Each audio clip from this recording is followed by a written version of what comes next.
Hello guys, welcome back again your unlock economics channel. So आज हम दोबारा से एक मोस्ट इंपोर्टेंट टॉपिक जो पेपर में 6 मार्क्स का आता है उसको दोबारा से अनलॉक करने के लिए जा रहे हैं। ठीक है, नाम क्या था हमारा? Final account. ठीक है, फाइनल अकाउंट या फिर हम ये बोल सकते हैं कि एडजस्टमेंट। ठीक है, पेपर में यहीं से आएगा, इतना कर लेंगे। पेपर में 6 मार्क्स का जो टॉपिक आएगा, अगर इतना कर लिया, इससे पहले वाली जो वीडियो हमारी जा रही है वो वाली अगर कर लिया आपने, ठीक है, तो जितना आपने कर लेंगे इतना कर लेंगे तो एकदम परफेक्ट आपका प्रॉपर अच्छी तरीके से हो जाएगा। ठीक है, तो हमारा चल रहा था। देखो, लास्ट क्लास में हमने क्या बात करी थी? लास्ट क्लास में हमने बात करी थी कि जो हम profit and loss and trading account बनाते हैं वो कैसे बनाते हैं, तो वो हमने बेसिक हमने कर लिया था। आज थोड़ा सा हम उसके आगे चलते हैं। एक बैलेंस शीट और हमारा जो एडजस्टमेंट वाला पार्ट है आज हम वो करते हैं। ठीक है, सो स्टार्ट करते हैं। बैलेंस शीट और एडजस्टमेंट वाला जो पार्ट है हम वो स्टार्ट करते हैं। ठीक है, देखो क्या होता है ना बैलेंस शीट। बैलेंस शीट का मतलब आप लोग समझते ही हो, सिंपल सी बात है बैलेंस शीट। ठीक है, बैलेंस शीट का मतलब आप समझते ही हो। बैलेंस शीट का मतलब क्या होता है? किसी भी कंपनी की आज की डेट पे, मतलब आज की डेट पे कितनी हमारी वैल्यू है। ठीक है, मतलब क्या है, कितनी आज की डेट में हमारी वैल्यू है। ठीक है, कितनी डेट की आज की हमारी वैल्यू है। मतलब एक बात बताओ, मैंने लास्ट क्लास में बताया था क्या कि प्रॉफिट एंड लॉस अकाउंट जो हमारा बनता है, प्रॉफिट एंड लॉस जो अकाउंट हमारा बनता है वो फॉर द ईयर एंडेड बनता है। बट जो हमारा बैलेंस शीट बनता है वो एज ऑन बनता है, मतलब आज की डेट पे उस बिजनेस की एक्चुअल में वैल्यू कितनी, यानी कि अगर मैं लेमैन के उसमें बोलूं तो आज की डेट में उस बिजनेस की औकात कितनी है, that is called balance sheet, वो बोलती है बैलेंस शीट। बट एक वर्ड होता है हमारा क्या? Profit and loss. Profit and loss हमारा किस पे बनता है? प्रॉफिट एंड लॉस हमारा बनता है फॉर द ईयर, मतलब पूरे साल का बनता है। हम पूरे साल की बात बताते हैं कि क्या हो रहा है, क्या चल रहा है हमारे बिजनेस में, वो हम बात बताते हैं। ठीक है, तो प्रॉफिट एंड लॉस हमने कर दिया था, कुछ नहीं था। ट्रेडिंग बनता है, प्रॉफिट एंड लॉस बनता है, कुछ नहीं है उसके अंदर। जो भी खर्चा है डेबिट की तरफ जाएगा, जो भी इनकम है वो क्रेडिट की तरफ जाएंगे। ठीक है, बस आपको इतना ध्यान रखना है कि जो मैंने 4 से 5 हेड्स आपको बताए थे, क्या ओपनिंग स्टॉक, परचेज, कुछ हमारे डायरेक्ट एक्सपेंसेस है वो। ठीक है, उसके बाद हमारा कैरेज इनवार्ड। ठीक है, और क्रेडिट साइड में सेल्स और सेल्स रिटर्न और हमारा क्लोजिंग स्टॉक, ये हमारे ट्रेडिंग पार्ट में आता है। और जो बाकी जो बचा, जो भी कचरा पार्ट बचा वो किस में आ जाएगा? हमारा प्रॉफिट एंड लॉस पार्ट में आ जाएगा। ठीक है, कोई दिक्कत की बात होनी इसमें नहीं चाहिए। ठीक है, सो हम स्टार्ट करते हैं क्या? अपना बैलेंस शीट। बैलेंस शीट वही बात क्या आती है, बैलेंस शीट किस पे बनता है? For the year, for the for the नहीं, किस पे बनता है हमारा? As on. एज ऑन, जो भी हमारा डेट है उस डेट पे हमारा एज ऑन बन जाएगा। ठीक है, अब होता क्या है बैलेंस शीट? सिंपल सी बात है, देखो क्या होगा, ये देखो क्या होता है। बैलेंस शीट का मतलब क्या होगा? सिंपल सी बात है, आज की डेट में हमारे बिजनेस की एक्चुअल में वैल्यू कितनी है, यानी कि आज की डेट पे, मतलब आज की डेट पे क्या है हमारे बिजनेस की वैल्यू। ठीक है, यानी कि लाइबिलिटी इधर आ जाती है और यहाँ पे असेट्स आ जाती है। ठीक है, ये बात समझ में आनी चाहिए, इसमें कोई दिक्कत की बात होनी नहीं चाहिए। अब देखो, दुनिया भर की जो भी एसेट्स है, दुनिया भर की जो भी एसेट्स है वो हमारी किस तरफ आ जाएगी? लाइबिलिटी की तरफ आ जाएगी। और दुनिया भर की जो भी दुनिया भर की जो भी लाइबिलिटी है वो हमारी आ जाएगी इस तरफ, और दुनिया भर की जो भी एसेट्स है वो आ जाएगी हमारी इस तरफ, यानी कि एसेट की तरफ। ठीक है, सो यहाँ पे क्या क्या देखो, लाइबिलिटी का मतलब कुछ भी हो सकता है। लाइबिलिटी का मतलब क्या क्या हो सकता है? जैसे मान लेते हैं कैपिटल हो गया। कैपिटल इन द सेंस, अगर हम कंपनी की बात करें तो कैपिटल आती है, लेकिन अगर हम बात करें क्या, कोई एक सोल प्रोप्राइटरशिप है तो उसका नाम आ जाता है। मतलब कोई जैसे मैं अपना बिजनेस चला रहा हूँ तो सोल प्रोप्राइटर का नाम आ जाएगा। जैसे मान लेते हैं ए का बिजनेस है तो ए आ जाएगा। ठीक है, उसके बाद मान लेते हैं सन्ड्री क्रिएटर्स आ जाएंगे। सन्ड्री क्रिएटर्स आपको पता ही है क्या होता है सन्ड्री क्रिएटर। जैसे मान लेते हैं मैं कुछ परचेज कर रहा हूँ अपने अपने किससे? सप्लायर से, और मैंने उसको पैसा भी दिया नहीं है। पैसा अगर मैंने अभी दिया नहीं है तो इसका मतलब क्या बनेगा मेरा? सन्ड्री क्रेडिटर्स का, सन्ड्री क्रेडिटर, यानी कि सन्ड्री क्रेडिटर बोल देते हैं, यहाँ पे ट्रेड पेबल्स बोल देते हैं, बात एक ही है।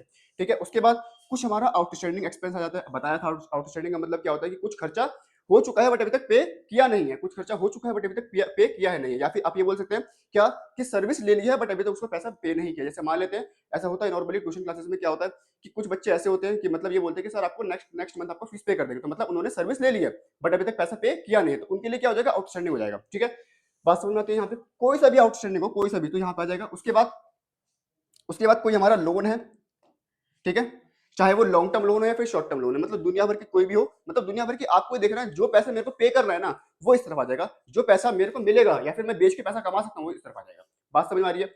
उसके बाद उसके बाद मान लेते हैं यहाँ पे क्या होता है हमारा, जैसे मान लेते हैं बिल्डिंग हो गया, कोई हमारा प्रॉपर्टी प्लांट एंड इक्विपमेंट हो गया, कोई हमारा फर्नीचर हो गया। बात समझ में आनी चाहिए। उसके बाद कोई हमारा डेटर हो गया।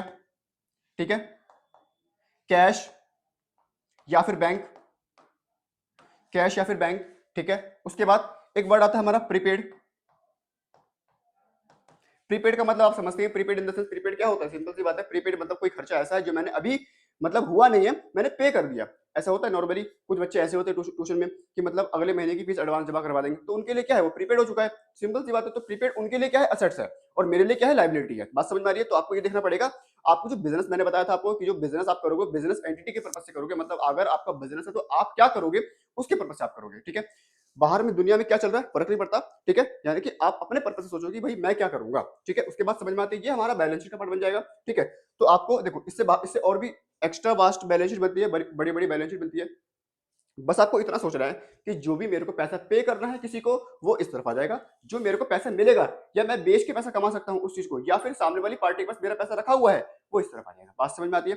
अब कुछ बच्चे बोलते हैं यहाँ पे कैपिटल का मतलब ये यहाँ पे हमने लाइबिलिटी की तरफ क्यों दिखाया है? कैपिटल का मतलब हमने लाइबिलिटी की तरफ इसलिए दिखाया, द रीजन इज, मैंने आपको पहली क्लास में बताया था क्या, बिजनेस और बिजनेसमैन अलग अलग है, मतलब as per rule as per law business और बिजनेसमैन अलग अलग है, मतलब आपका जो पैसा बिजनेस में लगा हुआ है वो पैसा और बिजनेसमैन दोनों अलग अलग है, यानी कि सेपरेट है। तो इसीलिए हमने यहाँ पे क्या करा है, कैपिटल को हमने यहाँ पे लाइबिलिटी की तरफ दिखाई है। एक मार्क्स का पॉइंट बन जाता है कभी कभी पेपर में कि in the vision of law business और बिजनेसमैन क्या है, अलग अलग है, यानी कि सेपरेट लीगल एंटिटी है, मतलब दोनों अलग अलग है, एक कभी भी नहीं होंगे।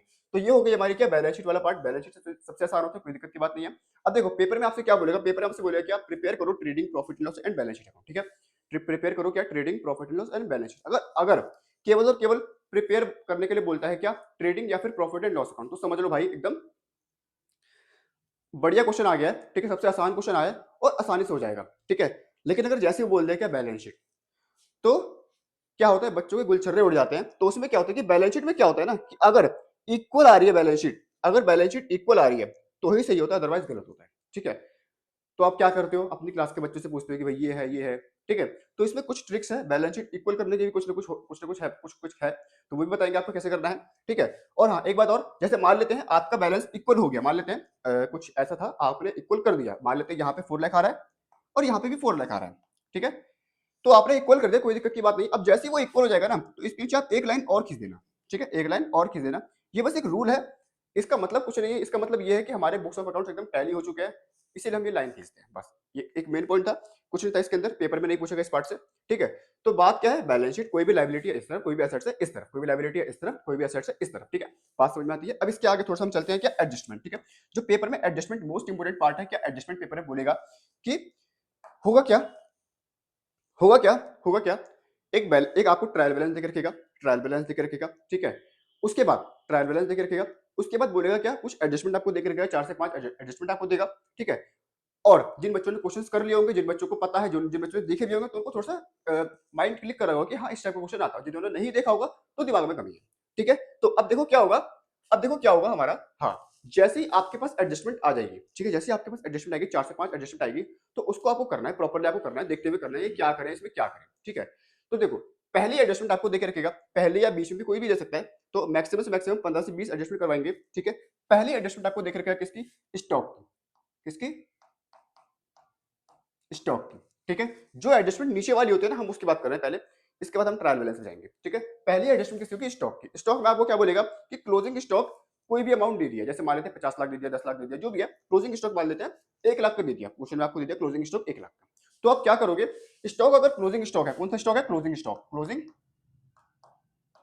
स्टॉक है, तो इसका इंपैक्ट आप कहां कहां दोगे, एक तो हमारा जाएगा कहां पे, एक तो हमारा जाएगा कहां पे, ट्रेडिंग अकाउंट में, ट्रेडिंग अकाउंट में स्टॉक हमारा किस तरफ जाएगा, देखो एक तो हमारा जाएगा किसमें, ट्रेडिंग अकाउंट में, ट्रेडिंग अकाउंट में क्रेडिट साइड, यानी कि सेल्स के नीचे आप दिखा दोगे, ठीक है। और दूसरा हमारा इंपैक्ट कहां जाएगा इसके अंदर, दूसरा हमारा इंपैक्ट चला जाएगा जो भी हमारी बैलेंस शीट है, बैलेंस शीट में असेट साइड। बात समझ में आ रही है, ट्रेडिंग अकाउंट में क्रेडिट साइड और बैलेंस शीट में असेट साइड। इसका मतलब, इसका रीजन ये है कि देखो स्टॉक है अल्टीमेट आपकी असेट का पार्ट है, तो जो हमारा क्लोजिंग में स्टॉक बचा हुआ होगा वो हमारा क्या पार्ट है, वो हमारा एक तरीके का असेट का पार्ट है। बात समझ में आती है, कोई दिक्कत होनी नहीं चाहिए। इसी प्रकार हमारा स्टॉक, ठीक है। तो हुआ क्या, स्टॉक का मतलब आप समझते हैं स्टॉक क्या है, हमारे एक तरीके की असेट्स है, तो इसलिए हमने क्लोजिंग स्टॉक में असेट साइड आपको दिखा दिया, ठीक है। बात समझ में आती है, कोई दिक्कत इसमें है नहीं। कभी कभी क्वेश्चन में ओपनिंग स्टॉक देखे रहेगा, तो ओपनिंग स्टॉक हमने बताया था कहां पे, ट्रेडिंग अकाउंट में आप किस तरफ दिखाओगे, डेबिट की तरफ दिखा दोगे, ठीक है। तो क्लोजिंग स्टॉक ट्रेडिंग अकाउंट में क्रेडिट साइड, बैलेंस शीट में असेट साइड, ठीक है। अब देखो एक बात और बता दूं थोड़ी सी बस अंडरस्टैंडिंग के लिए, कि जितना ज्यादा क्लोजिंग स्टॉक होगा उतना ज्यादा कंपनी का प्रॉफिट बढ़ेगा, ठीक है। जितना ज्यादा क्लोजिंग स्टॉक होगा उतना ज्यादा कंपनी का प्रॉफिट बढ़ेगा। तो इसीलिए नॉर्मली क्या होता है ना, नॉर्मली क्या होता है, जो बड़ी बड़ी कंपनियां होती है वो जितना कम स्टॉक करती है ना उतना उनके लिए बेनिफिट होता है ना। कुछ लोग सोचते हैं कि जितना ज्यादा प्रॉफिट होगा तो उतना ज्यादा अच्छा रहता है, नहीं। अगर एक बार बताओ, अगर आपने स्टॉक को ही बढ़ा के दिखा दिया तो वो तो गलत बात हो जाएगी, ठीक है। तो नॉर्मली क्या है, आपको करना क्या है, ट्रेडिंग अकाउंट में जो भी हमारा आएगा क्रेडिट साइड दिखा देंगे और बैलेंस शीट में असेट साइड दिखा देंगे, ठीक है। तो ये हो गई हमारी पहली एडजस्टमेंट। दूसरी एडजस्टमेंट किसकी आएगी हमारी, दूसरी आपको क्वेश्चन में बोला क्या, कि डेप्रिसिएशन लग रहा है किसी असेट्स पर। कोई सी भी असेट है, मान लेते हैं कोई सी भी असेट बोल देगा क्या, कि मान लेते हैं ये असेट हो, ये फर्नीचर हो गया, बिल्डिंग हो गया, किसी पे भी हो गया। तो करना क्या है, जैसे मान लेते हैं क्वेश्चन में आपको दे दिया क्या, depreciation on machinery at the rate of 10%, या क्वेश्चन में 15% बोल देगा, कुछ भी बोल देगा, ठीक है, ठीक है। और मान लेते हैं ट्रायल बैलेंस में जो आपको देख रखे उसमें मशीनरी की वैल्यू कितनी है, 10 लाख रुपए है, ठीक है, 10 लाख की हमारी मशीनरी की वैल्यू है। तो अब इसमें आप क्या करोगे, पहला पॉइंट क्या करोगे, प्रॉफिट एंड लॉस में, प्रॉफिट एंड लॉस में देखो 10 लाख का 10% कितना आएगा, 1 लाख, तो प्रॉफिट एंड लॉस में 1 लाख रुपए किस तरह कर दोगे, डेबिट की तरफ कर दोगे, ठीक है। और दूसरा पार्ट क्या करोगे, बैलेंस शीट में आप क्या करोगे, जो मेरी बिल्डिंग है असेट में, यानी कि असेट साइड जाओगे, उसमें जो हमारी बिल्डिंग है, सॉरी मशीनरी है, जो मशीनरी है कितना है, 10 लाख, इसमें से आप लेस कर दोगे क्या, डेप्रिसिएशन, कितना आ जाएगा, 1 लाख, तो जो हमारा नेट आ जाएगा कितना आ जाएगा, 9 लाख रुपीस का हम इसको दिखा देंगे किसमें, बैलेंस शीट में। आप इस पार्ट को वर्किंग नोट में भी दिखा सकते हो, या फिर आप डायरेक्टली आप बैलेंस शीट में भी दिखा सकते हो, कोई दिक्कत की बात इसमें होनी नहीं चाहिए, ठीक है। तो क्या क्या बोला मैंने, कि जो भी हमारा डेप्रिसिएशन है, चाहे वो किसी पे भी लगे, चाहे वो किसी पे भी लगे, करना क्या है, जितना भी डेप्रिसिएशन लग रहा है वो प्रॉफिट लॉस में आप डेबिट कर दोगे, ठीक है। और बैलेंस शीट में क्या जाओगे, उस असेट में से डेप्रिसिएशन माइनस कर दोगे, और जो नेट आया वो आप बैलेंस शीट में असेट दिखा दोगे, ठीक है। अब जो हमारा डेप्रिसिएशन है वो प्रॉफिट एंड लॉस में डेबिट की तरफ गया क्यों, मेन पॉइंट ये उठता है, गया तो चलो ठीक है चला गया, अल्टीमेट गया क्यों प्रॉफिट एंड लॉस में डेबिट साइड। देखो होता क्या है ना, कि अल्टीमेट जो हमारा डेप्रिसिएशन है वो एक तरह का इनडायरेक्ट एक्सपेंस है। पेपर में 4 या मतलब 3 या 4 नंबर में आ सकता है क्या, कि कुछ आपको एक्सपेंस की लिस्ट देकर रख लेगा और बोल देगा कि ये इनडायरेक्ट है, डायरेक्ट है, ठीक है। तो अगर डेप्रिसिएशन इज इनडायरेक्ट एक्सपेंस, ठीक है, तो इसीलिए हमने किस में डाल दिया, प्रॉफिट एंड लॉस में डाल दिया, ठीक है। और एक बात और बताया था मैंने क्या, depreciation is a non cash expense, ठीक है, तो ये भी आपको याद होना चाहिए, ठीक है। तो यहां से चल लेते हैं, ठीक है। डेप्रिसिएशन हो गया, डेप्रिसिएशन हमने मशीनरी पे बताया है, क्वेश्चन में आपसे किसी भी बोल सकता है, फर्नीचर पे बोल देगा, पेटेंट्स पर बोल देगा, जैसे मान लेते हैं क्वेश्चन में आपसे बोल दे क्या, कि पेटेंट, जैसे मान लेते हैं एग्जांपल ले लेते हैं क्या,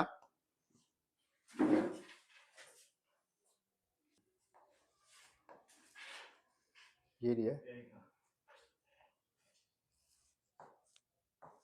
चालू कर दिया,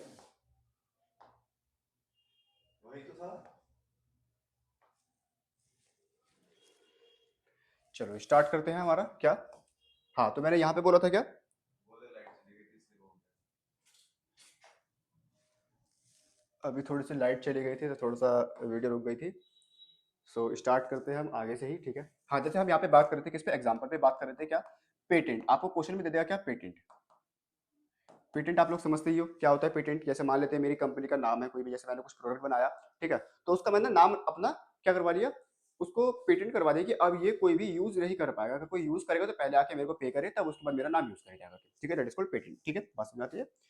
तो क्वेश्चन में क्या बोलते हैं, मान लेते हैं पेटेंट, अच्छा मेरी असेट है पेटेंट, सिंपल सी बात है, पेटेंट मेरी असेट होगी इसके लिए, तो ठीक है। अब क्योंकि मैंने अपना नाम को मैंने मतलब अपना नाम जो है मैंने पेटेंट करवा लिया, तो मेरा वो असेट का पार्ट होगा, ठीक है। अब होता क्या ना, पेटेंट की भी एक ना स्पेसिफिक लाइफ होती है, कि मतलब 5 साल तक का पेटेंट दिया है। जैसे मान लेते हैं मैंने किसी पार्टी को यानी कि मान लेते हैं एक्स को मैंने अपना अपना नाम यूज करने के लिए दिया, उससे मैंने 10 लाख रुपए चार्ज करे, और मैंने उससे ये बोला क्या, कि 5 साल तक आप इसको यूज कर सकते हो, क्या कितने साल तक, 5 साल तक आप यूज कर सकते हो। तो वो देखो 10 लाख रुपए उसने पे करे, तो मेरे इसके पास 10 लाख की तो असेट आ गई, सिंपल सी बात है, क्योंकि वो 5 साल तक मेरा पेटेंट यूज कर पाएगा, बट 5 साल के बाद तो ये पूरा पूरा हट जाएगा, ठीक है। तो हम क्या करते हैं, पेटेंट को अमोटाइज करते हैं फॉर द ईयर, जितने साल का हमें पेटेंट मिलता है ना, हम उसको कहते हैं पेटेंट को अमोटाइज करते हैं। अमोटाइज का मतलब पूरे साल में जितना साल हमें दिया हुआ है, जितने साल हम यूज करेंगे उसको हम उससे उतने ईयर में खत्म कर देंगे, ठीक है।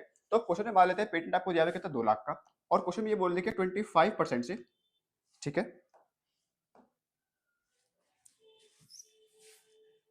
क्या बोला, 25% से आपका पेटेंट जो है वो डेप्रिशिएट होगा या फिर अमोटाइज होगा, बात एक ही होती है, चाहे डेप्रिशिएट बोले या फिर अमोटाइज बोले, बात एक ही है, ठीक है। तो आप सिंपल सी बात है क्या करोगे, इसका 25% कितना आएगा, 50,000 रुपए, सिंपल सी बात है। तो 50,000 रुपए जो आएगा हमारा कहाँ दिखा दोगे, प्रॉफिट एंड लॉस में, डेबिट की तरफ। और बैलेंस शीट में जो आप जाओगे, असेट में असेट में आप किस तरफ दिखा दोगे, असेट में आप 2 लाख में से माइनस कर दोगे 50,000 रुपए, जो हमारा नेट आएगा 1.5 लाख रुपए, इसको आप कहाँ दिखा दोगे, बैलेंस शीट में असेट साइड आप दिखा दोगे, कोई दिक्कत की बात इसमें होनी नहीं चाहिए। तो चलो हम आगे चलते हैं। 8 मिनट में 66 वाई भी डाला मैंने। तो चलो हम आगे चलते हैं थोड़ा सा और, ठीक है। तो ये हो गया हमारा क्या, क्लोजिंग स्टॉक का हो गया, और हमारा किसका हो गया, एक हमारा डेप्रिसिएशन हो गया। अरे हाँ, एक बात और कि अगर स्टॉक में कभी कभी आपसे बोल सकता है क्या कि क्लोजिंग स्टॉक की वैल्यू और क्लोजिंग स्टॉक की वैल्यू और मान लेते हैं, जैसे मान लेते हैं क्वेश्चन आपसे ये बोल दिया क्या कि क्लोजिंग स्टॉक, क्या बोल दे कि क्लोजिंग स्टॉक आपको दिया हुआ है जिसकी एक तो दे देगा क्या कॉस्ट, ठीक है, कॉस्ट आपको देख रहेगा, और एक दे देगा मार्केट वैल्यू, मार्केट वैल्यू बोल दिया फेयर मार्केट वैल्यू बोल दे, बात एक ही है, ठीक है। जैसे कॉस्ट मान लेते हैं 1 लाख दे दी है और उसकी मार्केट वैल्यू दे दी है 1,20,000, ठीक है। तो मतलब क्या है कि जो वाला जो क्लोजिंग स्टॉक है उसकी मैंने मेरी जो कॉस्ट आई है वो 1 लाख की आई है, ठीक है, और उसकी जो मार्केट वैल्यू मतलब उस प्रोडक्ट को अगर मैं मार्केट में लेके जाऊंगा तो वो कितना बिकेगा, 1,20,000 का बिकेगा, ठीक है। तो एज पर जो रूल ये बोलता है, मतलब आपकी जो बुक में भी दिया हुआ है, क्या होता है कि इसका जो लोअर है, मतलब इसमें से जो भी लोअर है हम उस पर रिकॉर्ड कर देंगे, मतलब क्या है इसका लोअर कितना है 1 लाख रुपए, यानी कि 1 लाख रुपए को हम रिकॉर्ड करेंगे, इस 1,20,000 को इग्नोर करेंगे, मतलब जो हायर वाली वैल्यू है उसको इग्नोर करेंगे, जो कम वाली वैल्यू है वो ले लेंगे, बात खत्म होती है। इसके अंदर भी करना क्या है, अब देखो 1 लाख आया है, कहाँ दिखा दोगे, ट्रेडिंग अकाउंट में, किस तरह दिखा दोगे, क्रेडिट साइड, और हमारा किस तरह दिखा दोगे, बैलेंस शीट में, बैलेंस शीट में असेट साइड। अब देखो इसमें आप वो वाला रूल अप्लाई कर सकते हो क्या कि देखो जितना ज्यादा प्रॉफिट, जितना ज्यादा क्लोजिंग स्टॉक होगा उतना ज्यादा हमारा प्रॉफिट बढ़ेगा, तो ये तो गलत हो जाएगा कि मतलब एक्चुअल में तो है कॉस्ट 1 लाख की है, ठीक है, और दिख रहा है 1,20,000 रुपए का, तो 20,000 से हमारा प्रॉफिट बढ़ जाएगा, तो गलत हो जाएगा। इसी प्रकार अगर हम उल्टा कर देते हैं, जैसे मान लेते हैं फेयर मार्केट वैल्यू मान लेते हैं कितनी की है, जैसे मान लेते हैं कॉस्ट हमारी है 1,20,000 रुपए की, और मार्केट वैल्यू है हमारी मान लेते हैं 1 लाख रुपए की, तो इसमें से लोअर कौन सा है हमारा 1 लाख, ठीक है, तो 1 लाख पे रिकॉर्ड कर देंगे। अब आप बोलोगे क्या कि कॉस्ट तो हमारी 1,20,000 रुपए की है, कि मेरा जो खर्चा, मेरा मतलब उस प्रोडक्ट को बाय करने में जो मेरी कॉस्ट आई है वो तो 1,20,000 की आई है, हाँ 1,20,000 की आई है, बट अल्टीमेट जो देखो बट अल्टीमेट जो क्या है ना, सिंपल सी बात है कि 1,20,000 जो है ये तो मार्केट में कोई लेगा ही नहीं, आपने भले 1,20,000 में खरीदा हो, मार्केट में तो 1 लाख का ही बिक रहा है वो सामान है, तो जो हायर वैल्यू है उसको इग्नोर करना है, जो कम वाली वैल्यू है आपको उसी पे रिकॉर्ड करना है, बात समझ में आती है, कोई दिक्कत की बात इसमें होनी नहीं चाहिए, ठीक है। सो स्टार्ट करते हैं, हम थोड़ा सा आगे चलते हैं, पहला हमारा क्लोजिंग स्टॉक हो गया, दूसरा हमारा डेप्रिसिएशन हो गया, तीसरा पॉइंट स्टार्ट करते हैं क्या, बैड डेट। अब हम स्टार्ट करते हैं बैड डेट, ठीक है, हमारा हमारा लास्ट थर्ड पॉइंट है क्या, बैड डेट, ठीक है। बैड डेट मतलब देखो क्या होता है, बैड डेट का मतलब क्या होता है, जैसे मान लेते हैं मेरे एक डेटर था, ठीक है, समझ में तो देखो मोस्टली स्टूडेंट को पता होगा कि बेड डेट क्या होता है, ठीक है, तो एक बार मैं ओवरव्यू देता हूँ बेड डेट में क्या होता है। जैसे मान लेते हैं मैंने सेल करी, ठीक है, मैंने उधार सेल करी, कितने की, 10 लाख की सेल करी, तो सामने वाली पार्टी मेरी क्या बन जाएगी, डेटर बन जाएगी, सामने वाली पार्टी मेरी डेटर बन गई। अब मान लेते हैं मेरे को लगता है कि भाई ये जो डेटर है ये पूरा पूरा का पूरा पैसे देगा नहीं, ठीक है, जब मेरे को लगता है कि ये पूरा का पूरा पैसे देगा नहीं, तो मैं क्या बनाता हूँ, प्रोविजन बनाता हूँ, किसका बनाता हूँ, provision, provision for bad debt, मतलब कहीं लेके भाग ना जाए इसका मुझे डर है, तो इसके लिए मैं क्या बनाऊंगा, प्रोविजन बनाऊंगा, तो उसे क्या बोलते हैं, प्रोविजन फॉर बैड डेट, बात समझ में आती है, कोई दिक्कत की बात इसमें होनी नहीं चाहिए। तो जितना प्रोविजन है वो भी देखो अल्टीमेट मेरा क्या है, खर्चा ही है, ठीक है, क्योंकि मुझे डर है, प्रोविजन अल्टीमेट क्या होता है, खर्चा होता है, मुझे डर है कि भाई कहीं लेके भाग ना जाए, लेके भाग गया तो वो अलग बात है, अभी मुझे डर है तो मैं करूंगा। मैंने आपको बताया था एक बात क्या कि अगर कोई भी फ्यूचर में मुझे लग रहा है कि कोई कॉस्ट आने वाली है तो मैं उसको अभी रिकॉर्ड करूंगा, बट अगर मुझे लगता है कि कोई इनकम आने वाली है तो मैं उसको रिकॉर्ड अभी नहीं करूंगा, तो वही वाला कंसेप्ट हम यहाँ पे अप्लाई कर देंगे। तो देखो मैंने सोचा कि मुझे लगता है कि 10% के डेटर ऐसे हैं जो भागने वाले हैं, मतलब पैसा नहीं देंगे, तो यानी कि बताओ 10 लाख का 10% कितना आएगा, 1 लाख रुपए, तो यानी कि 1 लाख का मुझे बताना पड़ेगा प्रोविजन, ठीक है। अब देखो 1 लाख का बनाऊंगा प्रोविजन, ठीक है, अब है तो खर्चा, तो एक तो कहां दिखा दोगे, प्रॉफिट लॉस में, दूसरा कहां दिखा दोगे, डेटर में से माइनस कर दोगे क्या, प्रोविजन, और जो वैल्यू आएगी इसको कहां दिखा दोगे, असेट साइड, कहां पे, बैलेंस शीट में, बात समझ में आती है, कोई दिक्कत की बात इसमें होनी नहीं चाहिए। इसी प्रकार ये तो हमारा हो गया प्रोविजन, इसी प्रकार बैड डेट का भी सेम हमारा रूल अप्लाई होता है, बैड डेट पे भी हमारा क्या होता है, सेम रूल अप्लाई होता है कि जैसे मान लेते हैं मैंने बोला कि मेरी सेल है 10 लाख की, उधार सेल करी है, और सामने वाली पार्टी जो है, सामने वाली जो पार्टी हो रही है वो 1 लाख रुपए लेके भाग गई, ठीक है, तो अब भाई बैड डेट हो चुका है, सिंपल सी बात है, बैड डेट हो चुका है, ठीक है, तो कहां दिखाओगे, एक तो प्रॉफिट लॉस में डेबिट की तरफ दिखा दो, और एक हमारा डेटर में से आप बैड डेट माइनस कर दो, तो जो भी हमारा नेट वैल्यू आएगा उसको आप बैलेंस शीट में असेट साइड आप दिखा सकते हैं, कोई दिक्कत की बात होनी नहीं चाहिए इसके अंदर भी, ठीक है। अब थोड़ा सा देखो आगे चलते हैं, इसी में मान लेते हैं क्या, जो हमने डेटर, जो ये जो डेटर थे 1 लाख के, जो पैसा लेके भागे थे, इन फ्यूचर मान लेते हैं पैसा मतलब मान लेते हैं कि वापस आ जाए, ऐसा हो सकता है ना कि मतलब कभी मान लेते हैं रास्ते पैर में चलते हुए वो हमें मिल गए, ठीक है, तो उसके बाद हमने क्या करा, थोड़ा सा मतलब होता है कि मतलब थोड़ा सा बेकार सा फील होता है, रिग्रेट फील होता है, तो वो क्या करते हैं, चलो आपका पैसा वापस कर देते हैं, ऐसा होता है कभी कभी, ठीक है, तो ऐसा कभी कभी होता है, सिंपल सी बात है, बहुत होता है कि आप मतलब लोगों को, कुछ लोगों को रिग्रेट फील हो जाता है, ठीक है। तो हुआ क्या, जो ये 1 लाख वाला डेटर था, जो मतलब जो यहाँ पर बैड डेट हुआ था हमारा 1 लाख का, तो इसने क्या बोला कि यार चलो ठीक है, 1 लाख तो मैं उस टाइम लेके भाग गया था, बट मैं अभी आपको एक काम करता हूँ, 50,000 रुपये तो मेरे पास है, मैं आपको 50,000 रुपये अभी दे देता हूँ, ठीक है? 50,000 रुपये अभी दे देता हूँ और 50,000 रुपये मैं आपको बाद में दे दूंगा।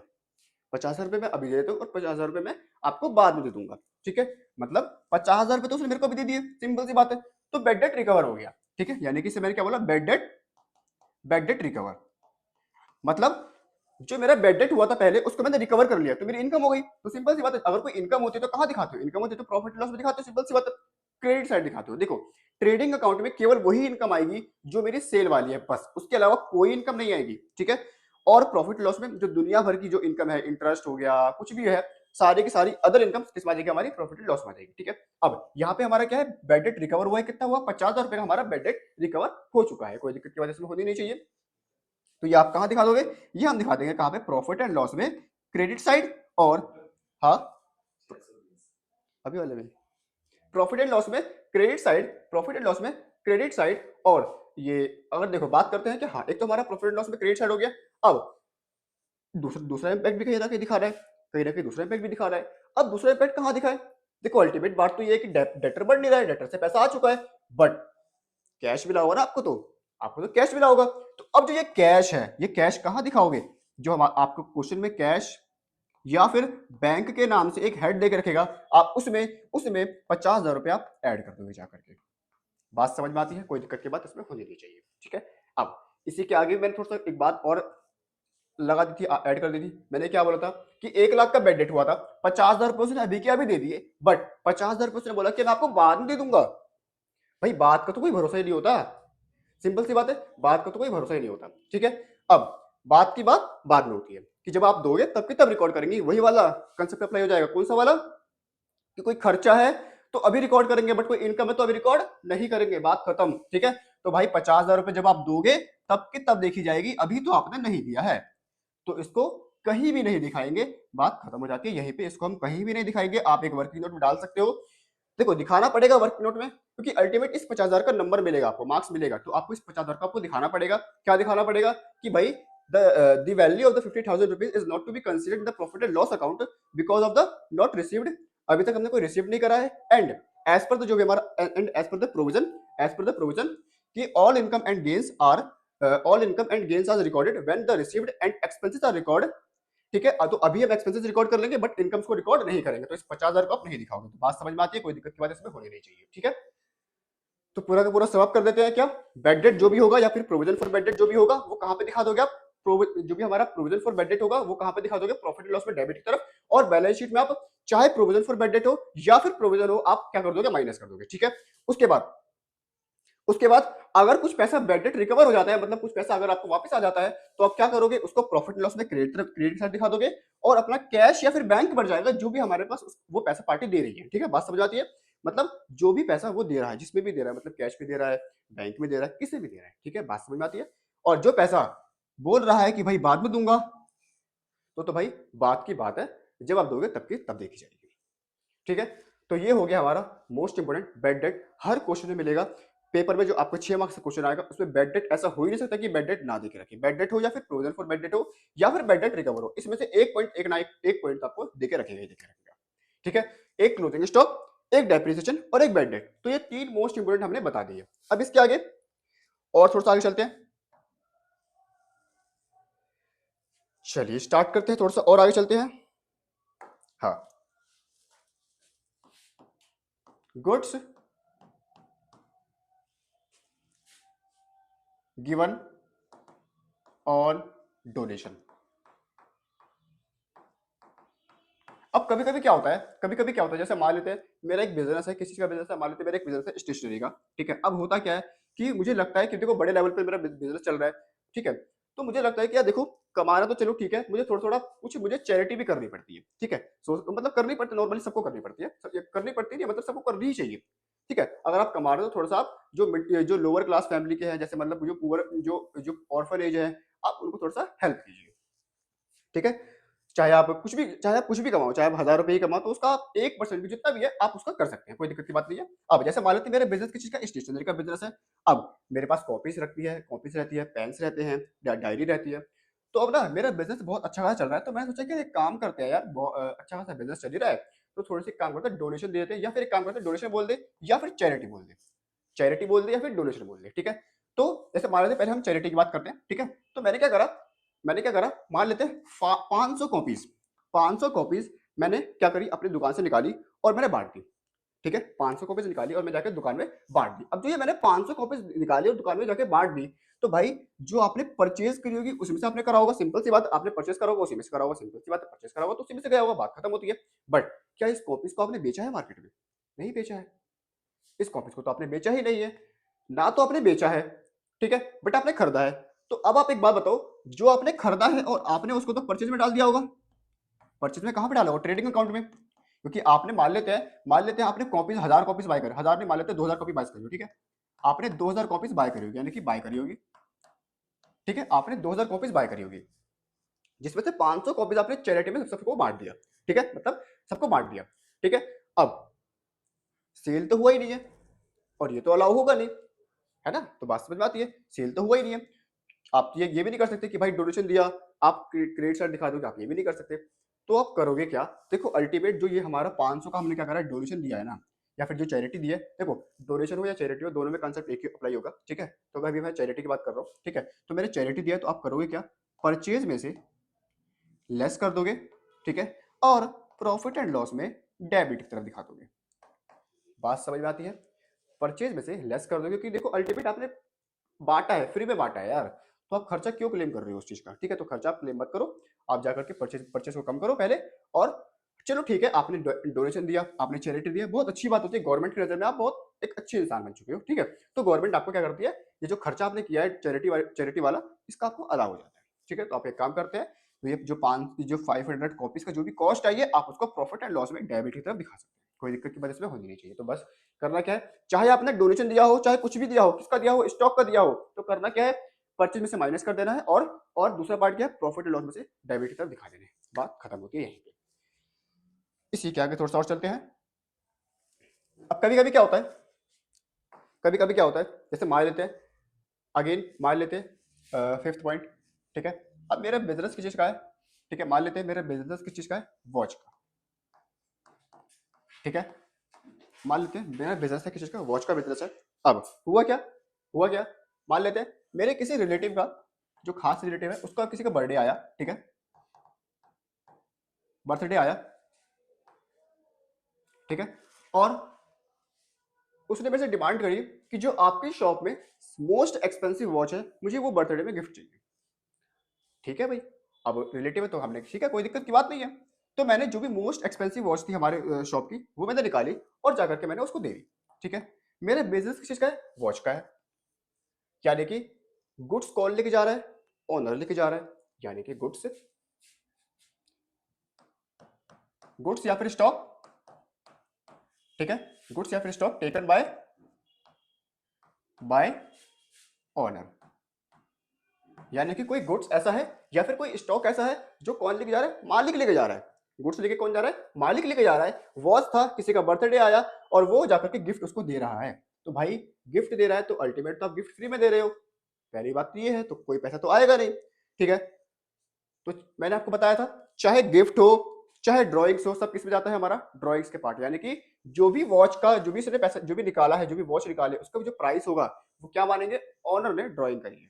बात समझ में आती है, क्या मानेंगे, ऑनर ने ड्रॉइंग करी है। तो करेंगे क्या, वही पहला पार्ट क्या करेंगे, परचेज में से माइनस कर देंगे, लेस कर देंगे। दूसरा पार्ट हमारा क्या होगा, जो भी हमारी कैपिटल होगी, यानी कि जो ऑनर की कैपिटल होगी, जो भी हमारी ऑनर की कैपिटल होगी, ऑनर की कैपिटल में से हम क्या कर देंगे, ड्रॉइंग्स माइनस कर देंगे। बात समझ में आती है, कुछ दिक्कत नहीं होनी चाहिए इसके अंदर भी, क्योंकि अल्टीमेट है तो ड्राइंग ही है ना यार। तुम पर्सनल पर्पस के लिए कोई वॉचेस निकाल रहे हो तो है तो ड्राइंग, चाहे वो किसी भी नाम से निकाल रहे हो, ठीक है। वॉचेस आप निकालो, चाहे बर्थडे के नाम से निकालो, चाहे मतलब वेडिंग के नाम से निकालो, चाहे दुनिया भर के किसी भी नाम से निकाल रहे हो, है तो अल्टीमेट ड्राइंग ही। हाँ, है तो अल्टीमेट ड्राइंग से, ठीक है। बात समझ में आती है। इसके आगे चलते हैं थोड़ा सा, ठीक है, इसके आगे चलते हैं, ठीक है। हमने आपको डोनेशन करवा दिया, क्लोजिंग स्टॉक करवा दिया, ठीक है। इसके आगे जैसे मान लेते हैं आपको क्वेश्चन में, हाँ एक क्वेश्चन और है, जैसे मान लेते हैं क्या, एक आएगा क्या क्वेश्चन में, एक क्वेश्चन में आएगा क्या,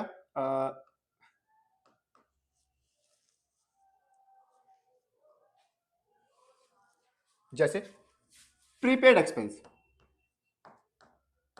prepaid expense, what do mean prepaid expense? आप लोग जानते हैं प्रीपेड एक्सपेंस का मतलब क्या होता है कि कोई भी ऐसा खर्चा, कोई भी ऐसा खर्चा जो हुआ नहीं है बट पे कर दिया है, हुआ नहीं है बट पे कर दिया। जैसे मान लेते हैं, जैसे मान लेते हैं क्या, मेरा बिजनेस है, ठीक है, मेरा बिजनेस है और मैंने क्या करा, अब यहाँ पे लाइट्स वाइट्स है, ठीक है, लाइट वाइट लगी हुई है, तो अब देखो जो लाइट वाइट लगी हुई है उसका इलेक्ट्रिसिटी बिल आता होगा, सिंपल सी बात है, इलेक्ट्रिसिटी बिल आता है, मान लेते हैं 10,000 रुपए तक का हमारा इलेक्ट्रिसिटी बिल आता है, ठीक है।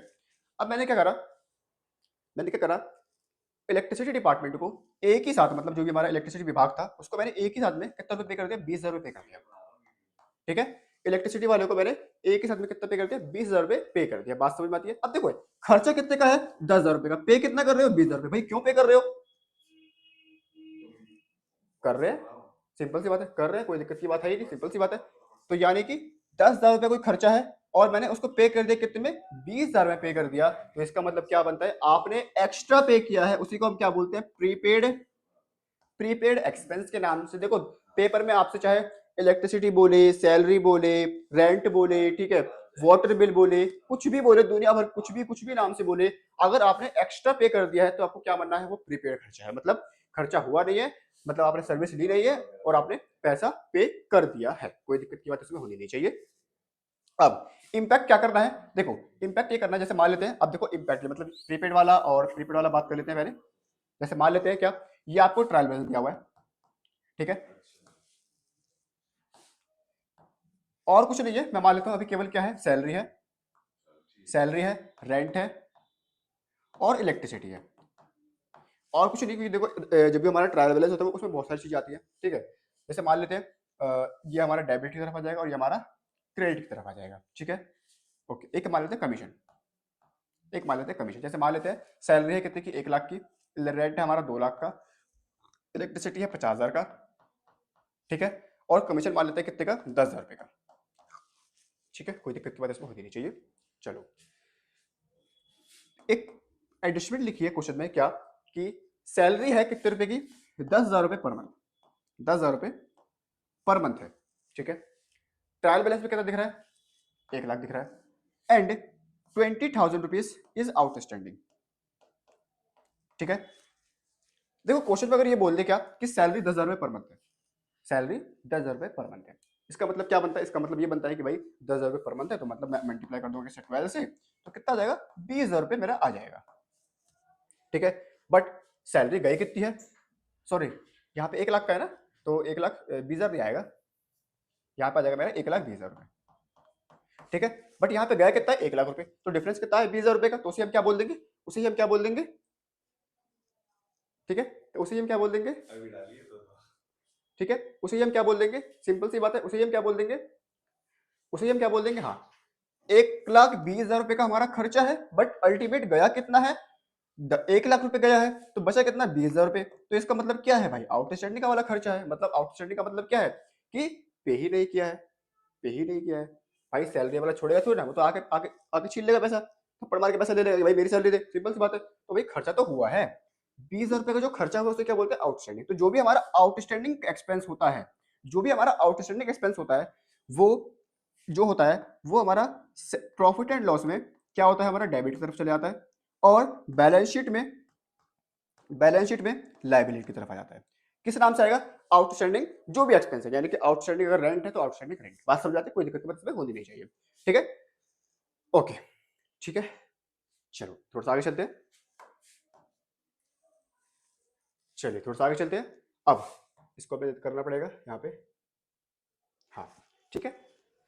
अब जैसे मान लेते हैं क्या, दूसरा पॉइंट बोला है क्या, दूसरा पॉइंट ये बोला है, इन्होंने ये बोला है कि हाँ, कि जो हमारा रेंट है, जो हमारा रेंट है, ठीक है, जो हमारा रेंट है वो हमारा कितना है, 1 लाख, सॉरी मान लेते हैं क्वेश्चन में ये बोल दे क्या,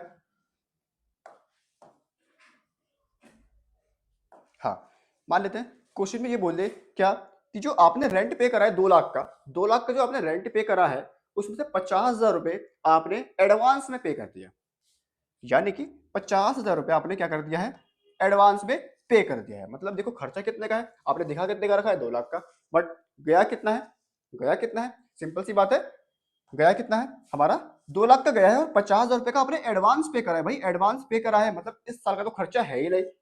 तो अगर आपने एडवांस में कोई भी खर्चा पे करा है तो सबको क्या मानना है, प्रीपेड। क्या मानना है, प्रीपेड। प्रीपेड का मतलब क्या होता है, प्री मतलब एडवांस से पे कर दिया।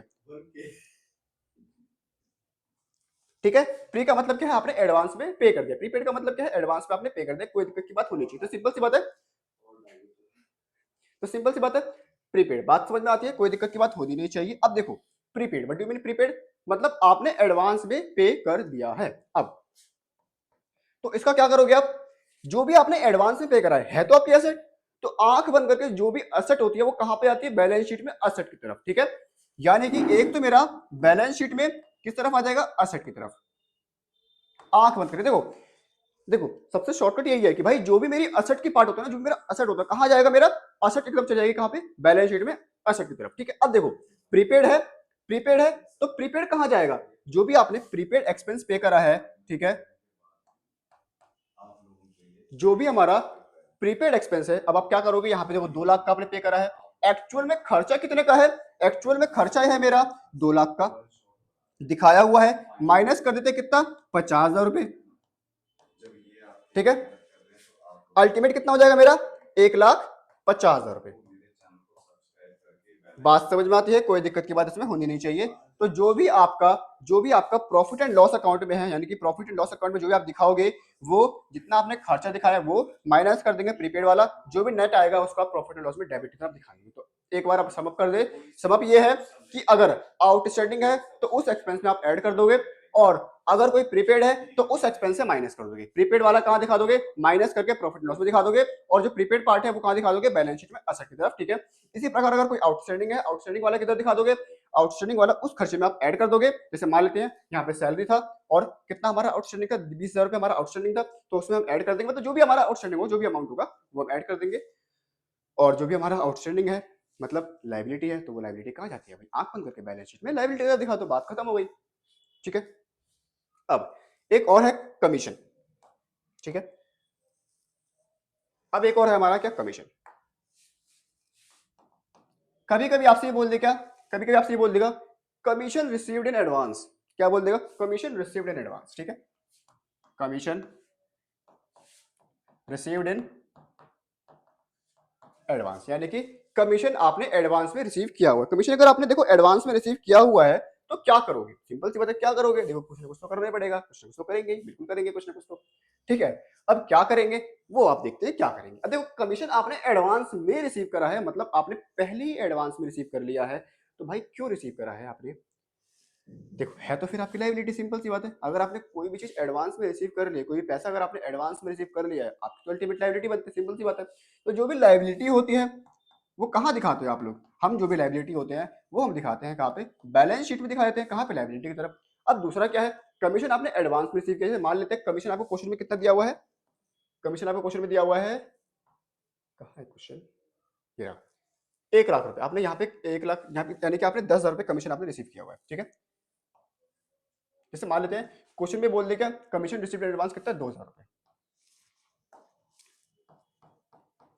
आपने 2,000 रुपए एडवांस में रिसीव कर लिया है, तो यानी कि 2,000 रुपए की आपकी लाइबिलिटी है, बनती है, क्योंकि आपने पैसा एडवांस में रिसीव कर लिया, तो कहाँ दिखा दोगे, बैलेंस शीट में लाइबिलिटी की तरफ। और दूसरा पार्ट हमारा कहाँ जाएगा, जो भी मेरा कमीशन है एक्चुअल में, जो मेरा है एक्चुअल में, जो मेरा इस साल का है, मैं केवल वही दिखाऊंगा इनकम में। तो यानी कि 10,000 रुपए माइनस कर देंगे, कितना, 10,000 के माइनस कर देंगे कितना, 2,000 रुपए। तो नेट कितना आ गया, मेरा आ गया 8,000 रुपए। 8,000 रुपए देखो इनकम होती है, देखो कमीशन तो अल्टीमेटली इनकम हो रही है, क्योंकि देखो देखो अगर कमीशन अगर कमीशन कमीशन अगर क्रेडिट की तरफ है तो इसका मतलब मेरी इनकम है, कमीशन अगर डेबिट की तरफ होता है तो मेरा खर्चा होता। ये बात समझ में आनी चाहिए आपको।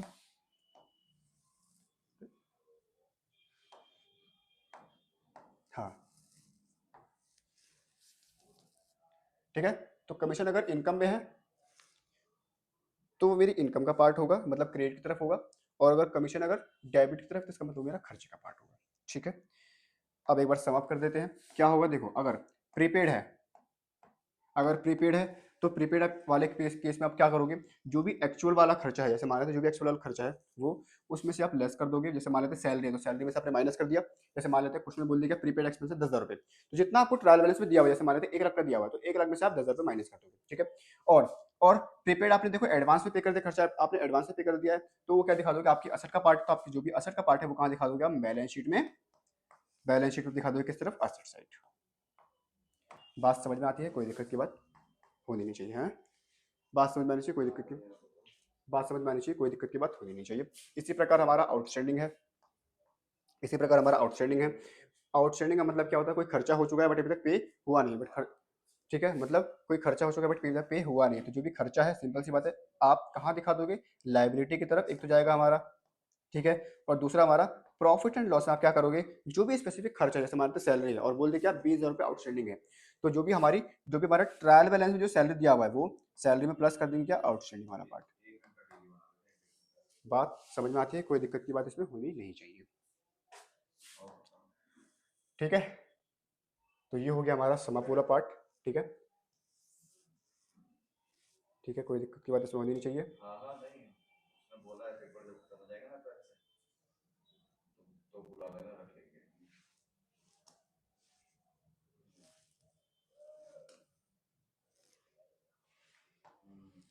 और बताओ। ठीक है, अब इसके आगे, इसके आगे अरे बहुत ज्यादा बिजी है यार। एक आध और एडजस्टमेंट करते हैं, कौन सी वाली, जैसे मान लेते हैं क्या कि देखो जितनी आपको एडजस्टमेंट करवा दी है इससे ज़्यादा कोई एडजस्टमेंट देगा नहीं, ठीक है, डोनेशन वाले मतलब सारी दे दिया आपको, डोनेशन भी दे दिया, क्लोजिंग स्टॉक भी दे दिया, ठीक है, सैलरी भी दे दी, ठीक है। अब जैसे मान लेते हैं सैलरी है, ठीक है, फूड में है। अब जैसे मान लेते हैं क्या है, सैलरी है, अब जो भी हमारी सैलरी है, सैलरी आप कहाँ दिखाओगे, खर्चा है प्रॉफिट एंड लॉस में, डेबिट की तरफ दिखा दोगे। अब इसी में मान लेते हैं कुछ आउटस्टैंडिंग दिया हुआ है एडजस्टमेंट में, तो क्या कर दोगे, प्लस कर दोगे, क्या ऊपर कर दोगे आउटस्टैंडिंग, और माइनस कर दोगे क्या, प्रीपेड, ठीक है। तो जो भी हमारा आएगा, ठीक है, जो भी हमारा नेट आ जाएगा इसको आप कहाँ दिखा दोगे, इसको दिखा दोगे प्रॉफिट एंड लॉस में, डेबिट की तरफ। अब देखो आउटस्टैंडिंग अल्टीमेट आपकी लाइबिलिटी है, तो लाइबिलिटी क्या तरफ दिखा दोगे, इसको आप लाइबिलिटी की तरफ दिखा दोगे, और प्रीपेड आपकी एसेट का पार्ट है तो आप इसको दिखा दोगे एसेट की तरफ। बात समझ में आती है, कोई दिक्कत की बात इसमें होनी नहीं चाहिए, ठीक है। तो देखो बस चल रहा है अब। सारी के सारी जो भी मोस्ट इंपॉर्टेंट एडजस्टमेंट थी हाँ चलेगा। वो करवा दी है, ठीक है। एक और आदत ये कौन सी वाली, जैसे मान लेते हैं कभी कभी कुछ और बोल दे, क्या डेप्रिसिएशन तो मैंने करवाई दिया है, ठीक है। अब एक आध क्वेश्चन हम करवाएंगे, उस क्वेश्चन में एक क्वेश्चन करवाएंगे, उस क्वेश्चन में जो भी आपकी आपकी पेपर में, आपके पेपर में या फिर आपके बुक में जो भी मेन मेन एडजस्टमेंट है, जो भी मतलब इससे बाहर है या फिर जो भी मतलब अलग एडजस्टमेंट है वो आपको करवा दी जाएगी, ठीक है, करवा देंगे, ठीक है। एक क्वेश्चन होगा उसी में सारी की सारी एडजस्टमेंट, ठीक है। इन एडजस्टमेंट को आप रट लो, बात खत्म, ठीक है। समझ अगर समझ में आ रहा है तो ठीक है, अदरवाइज आप रट लो, ठीक है। समझ में आ रहा है तो ठीक है, अदरवाइज आप रट लो कि मतलब इसका ऐसे करेंगे, इसका ऐसे करेंगे, बात खत्म होगा, ठीक है। क्योंकि पेपर में देखो क्वेश्चन आएगा, जो भी आएगा आपको समझ में आए ना आए फर्क नहीं पड़ता, आपको जो सामने क्वेश्चन दिया हुआ है वो आपका क्वेश्चन होना चाहिए बस। अगर आपने समझ लिया है और जाके क्वेश्चन नहीं हो रहा है तो इसका मतलब आपने कुछ नहीं किया। अगर आपने कर लिया है, इवन अगर आपने नहीं समझा भी नहीं है और आपने क्वेश्चन कर लिया है तो इसका मतलब आप रट पट के गए होंगे, तो कोई दिक्कत की बात नहीं, एकदम परफेक्ट। अल्टीमेट भाई एग्जाम में जो मार्क्स है वो दिखे जाते हैं, अदरवाइज कुछ नहीं दिखे जाते, ठीक है। उसके आगे, ठीक है, अब वो मैंने आपको बैलेंस शीट बताई थी, ये रही हमारी बैलेंस शीट, एक बार और बता देते हैं थोड़ी सी। जल्दी कर। जैसे मान लेते हैं यहाँ पे मेरी असेट्स आ जाएगी, अब देखो आउटस्टैंडिंग वाला पार्ट यहाँ जाएगा, प्रीपेड वाला पार्ट यहाँ जाएगा, इनकम रिसीव्ड एडवांस, जैसे मैंने कोई कमीशन रिसीव करा था एडवांस में, तो जो मैंने कमीशन एडवांस में रिसीव करा है वो मेरा हमारा लाइबिलिटी का पार्ट है, यहाँ पर जाएगा, ठीक है, ठीक है। या फिर ये बोल दे क्या, accrued but income accrue, income accrue हो चुकी है but with ID, income income accrued in advance, मतलब आपने एडवांस में सेव कर लिया तो यहाँ जाएगा, यानी कि आपने इनकम, कभी कभी ऐसा बोल दिया क्या, income accrue but not received, हमने आपने इनकम अर्न कर लिया बट अभी तक रिसीव नहीं करी, तो वो यहाँ पे आ जाएगा, सिंपल सी बात है। तो ये आपका हो गया प्रॉपर पूरा का पूरा जो भी मतलब मेन मतलब जो भी टॉपिक था वो खत्म हो चुका है। अब एक क्वेश्चन बचा हुआ है, वो एक क्वेश्चन हम करवाएंगे आपको नेक्स्ट क्लास में, ठीक है। एक क्वेश्चन करवाएंगे आपको, अभी करा। कुछ रहेगा, कुछ रहेगा नहीं, ठीक है। तो एक क्वेश्चन करवाएंगे आपको नेक्स्ट क्लास में, ठीक है। ऑनलाइन निकालना। मतलब सारे के जो भी सारा का सारा क्वेश्चन होगा, ठीक है, जो भी मतलब आपकी बुक का है, मतलब 18वां और 19वां, देखो एक चैप्टर है 18वां और एक चैप्टर है 19वां, लोग उसको अलग अलग करवाते हैं बट अलग अलग नहीं करना, एक कर लेंगे, ठीक है। क्योंकि देखो 18वें चैप्टर में है ना, 18वें चैप्टर में जो हमारा प्रोप्राइटरशिप वाला कुछ जो चैप्टर है उसमें केवल एक एडजस्टमेंट है बस, कौन सी वाली, क्लोजिंग स्टॉक की, ठीक है। और जो उसी के अगले वाला क्वेश्चन है उसमें 18वीं की एडजस्टमेंट तो है ही है और उसके अगली भी एडजस्टमेंट है, ठीक है। तो हम करते हैं, ठीक है। एक हाँ एक और मोस्ट इंपोर्टेंट एडजस्टमेंट बची हुई है मेरी, जो अभी मेरे को आई है दिमाग में, देखो कौन सी वाली, कभी कभी आपको क्वेश्चन भी क्या देखे रखेगा ना, इनपुट देखे रखेगा, इनपुट, इनपुट का मतलब जीएसटी का इनपुट, ठीक है। जब से जीएसटी आया हुआ था तो सीबीएसई वालों ने क्या करा, 11th और 12th की बुक में भी जीएसटी चिपका दिया, ठीक है, क्योंकि कॉपी पेस्ट चलता है तो इन्होंने भी यहाँ पे कॉपी पेस्ट कर दिया है, ठीक है। अब देखो जीएसटी समझ, हम जीएसटी क्या होता है, कैसे होता है, ये नहीं बिल्कुल नहीं समझ रहा मैं, क्योंकि आपको सिलेबस का पार्ट नहीं है, ठीक है। बस जो जीएसटी जितना आपको पेपर में पूछेगा, यानी कि फाइनल अकाउंट वाले चैप्टर में जितना पूछेगा केवल उतना ही करना है, समझना नहीं है, रटना है, बात खत्म। देखो आपको क्या करेगा, आपको ना ट्रायल बैलेंस भी, ये जैसे मान लेते हैं ट्रायल है, ये ट्रायल है, ठीक है, यहाँ पे डेबिट, ये डेबिट और ये क्रेडिट, ठीक है। यहाँ पे क्या बोलेगा, इनपुट, इनपुट दिया हुआ है सीजीएसटी, एसजीएसटी और आईजीएसटी, ठीक है। फिर उसके बाद आउटपुट दिया हुआ है कितना, सीजीएसटी, सॉरी हाँ, सीजीएसटी, एसजीएसटी और आईजीएसटी, ठीक है। तो इन सब का आपको क्या दिया हुआ है, सीजीएसटी, एसजीएसटी और आईजीएसटी, सीजीएसटी, एसजीएसटी और आईजीएसटी आपको दिया हुआ है। अब देखो एक तरीका तो यह है कि आप इंडिविजुअल कर सकते हो, बट पेपर में टाइम होता नहीं है, पेपर में टाइम होता नहीं है, तो आप क्या करना, टोटल जैसे मान लेते हैं यहाँ पे आपको, अच्छा देखो इनपुट है, इनपुट का मतलब कि आपको मिला हुआ है तो वो असेट का पार्ट है, असेट जो भी होता है क्या होती है, डेबिट होती है। जैसे मान लेते हैं कितना दिया हुआ है, 10,000 रुपये दिया हुआ है, ये 10,000 दिया हुआ है, और ये आईजीएसटी दिया हुआ है कितने का, मान लेते हैं 5,000 का दिया हुआ है। आउटपुट का मतलब क्या होता है, आपकी लाइबिलिटी वाला पार्ट है, तो सीजीएसटी मान लेते हैं, ये मान लेते हैं 5,000 दिया हुआ है, ये भी मान लेते हैं 5,000 दिया हुआ है, ठीक है, और ये मान लेते हैं कितना, 10,000 रुपये दिया हुआ है। अब देखो किसी बच्चों के दिमाग में ये आया होगा कि सीजी और एसजीएसटी हमारे सेम क्यों हैं। देखो अल्टीमेट क्या होता है, सीजीएसटी और एसजीएसटी हमेशा सेम होते हैं, ठीक है, ये एमसीक्यू में आ सकता है आपके उससे, सीजीएसटी और एसजीएसटी हमेशा सेम होते हैं, क्योंकि होता क्या है, आधा लेती है सेंट्रल गवर्नमेंट, आधा लेती है स्टेट गवर्नमेंट, आधा लेते हैं हमारे मोदी जी, आधा लेते हैं हमारे जो हमारे अब तो बीजेपी है, तो वो भी उन्हीं की जेब में जाएगा, ठीक है। तो अब क्या होगा, हाँ, आउटपुट और इनपुट, ठीक है, करना क्या है आपको, टोटल करना है किसका, इनपुट का, टोटल करना है इनपुट का, जितना भी आएगा करो, इनपुट का टोटल कितना आ रहा है, 10, 10, 20 और 5, 25, यानी कि 25,000 रुपए का इनपुट आ रहा है टोटल, ठीक है। उसके बाद आउटपुट गिनो, 5 और 5, 10 और यानी कि 20,000 रुपए, और आउटपुट है कितना है, 20,000 रुपए। तो यानी कि इनपुट ज्यादा है आउटपुट कम है, इनपुट ज्यादा है आउटपुट कम है, तो इसका मतलब क्या है, आपकी असेट है, तो इसको सेट ऑफ मार दो, क्योंकि देखो होता क्या है, अगर किसी पार्टी को किसी से मुझे पैसे लेने हैं, ठीक है, और जैसे मान लेते हैं मेरे को किसी पार्टी से 5,000 रुपए लेने हैं, ठीक है, कैसे करते हैं, मेरे को किसी पार्टी से, मतलब मेरे को किसी पार्टी से कितने लेने हैं, मान लेते हैं 50,000 रुपए लेने हैं, ठीक है, और मुझे उस पार्टी को देने कितने हैं, मान लेते हैं 5,000 रुपए देने हैं, तो भाई तुम एक काम करो, नेट दे दो मेरे को 45,000 रुपए, बात खत्म हो गई, ठीक है। तो समझ में आती है बात, तो नेट कितना हो गया हमारा यहाँ पे, 5,000 रुपए।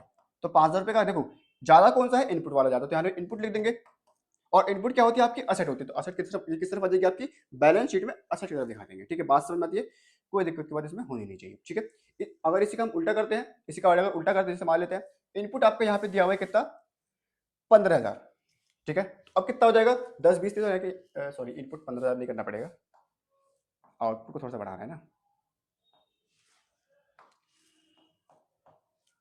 ये 5,000 हो गया, जैसे मान लेते हैं 15,000, 15,000, ठीक है, जैसे मान लेते हैं इनपुट यही है, आउटपुट में थोड़ा सा चेंज हो गया, क्या, ये 15 का, ये 15 का, ये 10 का, तो टोटल कितना हो गया, 10, 10 और 5 कितना हो जाएगा हमारा, 25,000 रुपए, ठीक है, 15 दूनी 30 और ये 40, यानी कि आ जाएगा हमारे यहाँ पे आ जाएगा कितना, 40,000 रुपए हमारा आ जाएगा, ठीक है। अब देखो 25,000 रुपए का मेरा इनपुट है, मतलब 25,000 रुपए का मेरा असेट है, और 40,000 को मुझे पे करना है, तो नेट कितना हुआ, 15,000 रुपए, यानी कि 15,000 रुपए का मेरा क्या है, आउटपुट है, तो मेरा क्या करूंगा, ये आ गया मेरा आउटपुट, तो ये मेरा क्या है, एक तरीके की लाइबिलिटी है, तो आप इसको कहाँ दिखा दोगे, बैलेंस शीट में लाइबिलिटी की तरफ दिखा देंगे। तो ये हमारी सारी की सारी एडजस्टमेंट हो चुकी है जितने भी हमारी, ठीक है। तो अगर आउटपुट है तो कहाँ दिखा दोगे, लाइबिलिटी की तरफ, इनपुट है तो असेट की तरफ,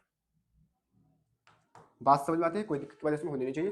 तो जो भी हमारी इंपॉर्टेंट यानी कि जो पेपर में आती है वो हमने सारी की सारी एडजस्टमेंट कर ली है, तो इसके बाहर कुछ नहीं आएगा, ठीक है। जितनी इस एडजस्टमेंट को आप अगर पढ़ लोगे तो प्रॉपर आप क्वेश्चन जो भी है हो जाएंगे। एक नेक्स्ट वीडियो में जो आपका पार्ट 3 आएगा उसमें आपके नेक्स्ट वीडियो में क्वेश्चन करवा देंगे, ठीक है। मिलते हैं नेक्स्ट वीडियो में, तब तक आप करो। और उसी नेक्स्ट वीडियो में एक ट्रायल बैलेंस का जो 5 या 4 नंबर का क्वेश्चन आता है, ठीक है, 5 या 4 नंबर का क्वेश्चन आता है, उसी में हम करवा देंगे, क्योंकि ट्रायल बैलेंस में कुछ नहीं है, मैक्सिमम लिटरली बताऊं 5 मिनट की वीडियो बनेगी और सारा सारा दिमाग में बैठ जाएगा, और पेपर में फ्री के मार्क्स से 5 नंबर, ठीक है, ठीक है। तो ये हो गया हमारा फाइनल अकाउंट, जो भी हमारा टॉपिक वाला था, एडजस्टमेंट थे सब करवा दिए। अब इसके आगे क्वेश्चन करेंगे, नेक्स्ट वीडियो में मिलते हैं, तब तक पढ़ो, मिलते हैं नेक्स्ट वीडियो में दोबारा से। अगर आप चैनल को सब्सक्राइब नहीं हो तो सब्सक्राइब करें, लाइक करें, शेयर करें, बेल आइकन दबाएं, ठीक है। धीरे धीरे वायरल हो रहे हैं हम, तो होंगे वायरल, ठीक है।